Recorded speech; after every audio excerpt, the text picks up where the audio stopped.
Welcome, ladies and gentlemen, to my YouTube channel, the channel where I bring you the most controversial political conversation in a way that it is easy to understand. If you haven't yet hit that subscribe button and join our community.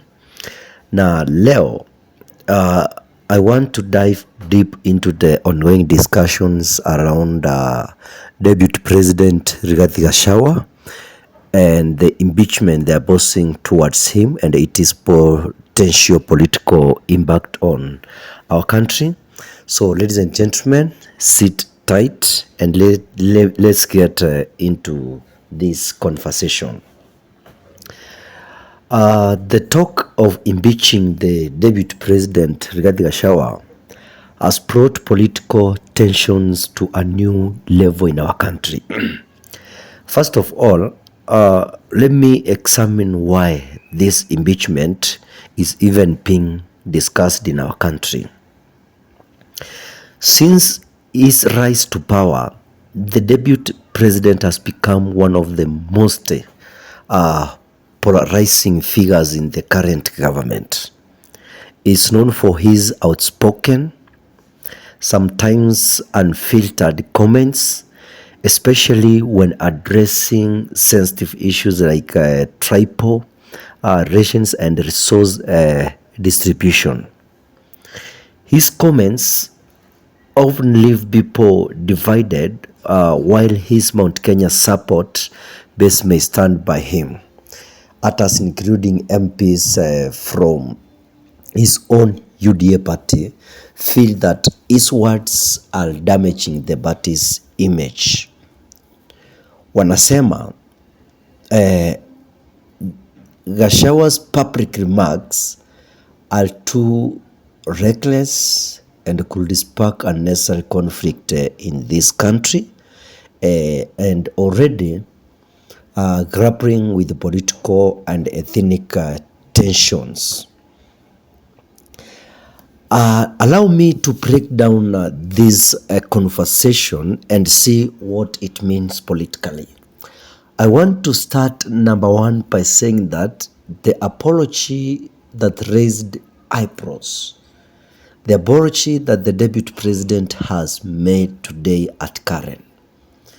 Gachagua made headlines when he publicly apologized to President Ruto, saying, "If I wronged you, please find a place in your heart and forgive me." So this apology was not very clear, leaving men to wonder what exactly he was apologizing for. Was it about internal party disagreement? Was it a way to address the growing rumors of possible fallout between him and the president? What's more interesting in that this apology was not a straightforward admission of guilt. Instead, it seemed like an attempt to calm the waters amidst rising tensions. But was it enough? Wakenya wengi wanashangaa if this was genuine move or just political theatrics. Number two, let me talk about the UDA party's internal struggles. Actually, in that prayers, I've also seen Cleophas Marara attending that prayers at Karen. And we know very well that Cleophas Marara and the Deputy President Rigathi Gachagua at some points back like 1 month ago, they were not in good terms. So, within UDA, things are not as smooth as they might seem from the outside. Behind the scenes, several members of parliament are pushing for Gachagua's impeachment.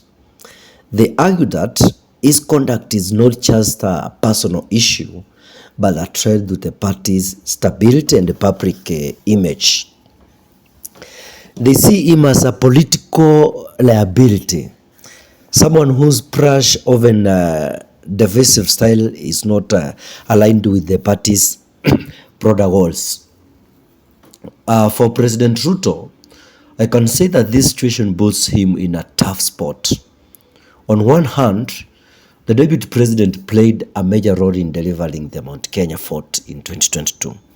But on the other hand, continuing to support him might alienate other regions and the more moderate factions within the UDA.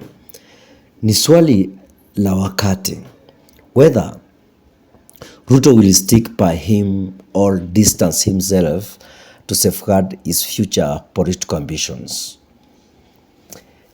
But then I want to talk about Mount Kenya's political importance. One of the biggest reasons the deputy president's impeachment is so politically charged is because of the Mount Kenya region, where he holds significant influence. His supporters from the region have remained vocal defending his leadership and criticizing the calls for his removal. And for many Mount Kenya residents, the deputy president represents their direct connection of the highest levels of the government. If Rigathi Gachagua is impeached, it could lead to political alienation in the region. To make and say that it might have long-term implications for UDA. Remember, Mount Kenya is a key voting bloc, and losing their support could seriously hurt the ruling party's chances in future elections, that is 2027. When we look at this thing politically, I want to say that if the deputy president or if Gachagua is going to be impeached, it will create power vacuum within the party. The deputy president position is not just symbolic.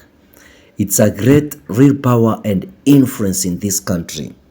We might witness a crumble for this seat with politicians like Kithure Kindiki, Anne Waiguru, or even Irungu Kang'ata emerging as potential candidates. So this power struggle could either strengthen UDA by bringing in fresh faces, or it could hurt the party if different functions within the party fight for control. For President William Ruto, I want to say that Gachagua's impeachment is like walking a tight rope. Supporting Gachagua on the other side, despite the differences between them, could maintain the unity within the Mount Kenya support base when it comes to 27. But at some point, it risks damaging his broader appeal as a national leader.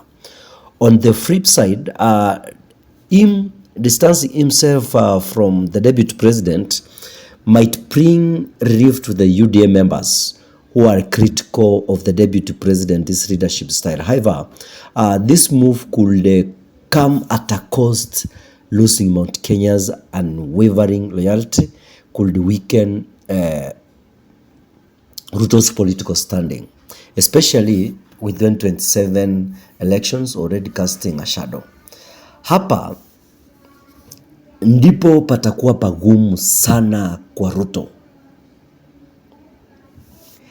At a time when Kenya's economy is struggling, with many citizens feeling that pinch of the finance bill and high living costs, the deputy president's impeachment might be seen as a step towards cleaning up the government. For the public, I want to say that this could restore some faith in leadership, especially among those who feel disillusioned by the government's handling of economic issues. But it could also raise some questions to many Kenyans. And this is the question most of the people wamekuwa wakijiuliza kwamba, je, serikali inaweza kudumisha udhabiti bila Rigathi Gachagua?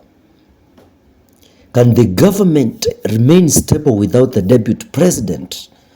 So a successive impeachment at some point is going to shake the public's perception of the current administration's ability to manage its own internal conflicts, which at some point I can say that it's going to hurt them in the long run. The other side of opposition leverage, I want to say that the Azimio Moja coalition led by Raila Odinga is likely watching this unfold with keen interests. They're likely to use this internal rift to discredit the ruling party, urging that UDA cannot keep its house in order. If the deputy president is impeached, Azimio might capitalize on this by ruling more support, especially in regions where UDA has started losing ground. They'll paint this as an evidence of UDA's dysfunction, boosting their political pace ahead of the next election. In conclusion, I want to say that Gachagua's impeachment is more than just a political scandal. It's a defining moment for Kenya's leadership and could reshape the political landscape ahead of 2027. If handled poorly, this could fracture UDA and weaken the current administration. On the other hand, I want to say that it could set a new pace for accountability in this government. Hii ni hatua muhimu kwa uongozi wa Kenya. This is just a critical step for Kenya's leadership, and we'll be watching to see how this develops. So, ladies and gentlemen, thank you for watching today's deep conversation in this channel, DMTV Kenya. Don't forget to subscribe, give this video a thumbs up, and hit that notification bell so you'll never miss an update on the biggest political stories in our country. Goodbye and have a lovely evening.